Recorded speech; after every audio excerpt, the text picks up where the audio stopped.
ina tsoron wani abu guda ɗaya. Kada in tafi mama na ta shiga cikin wani hali. Ba abin da zai samu mama, mu tafi kawai. Kin tabbata?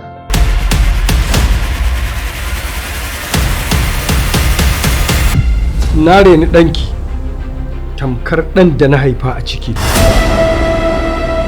Amma duba abin da yake shirin yana so ya gudu min da ya.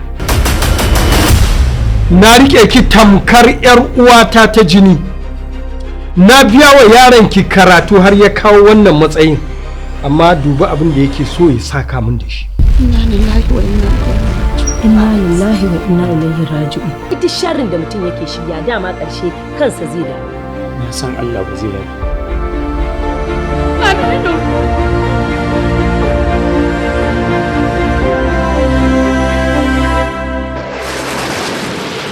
Inna lillahi wa inna raji'un.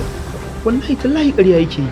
Wato duk zakaran da Allah ya nufa da cara ko ana muzuru ana shahu sai yayi. Akalla mun yi wajen kwana 3 muna gudu.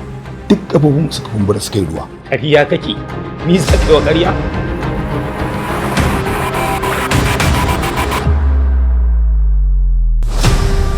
Ai kwabewa zan narke shi wallahi daidai nake da shi.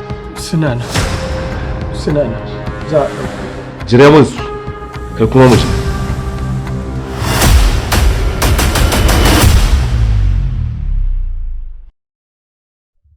Mu tafi.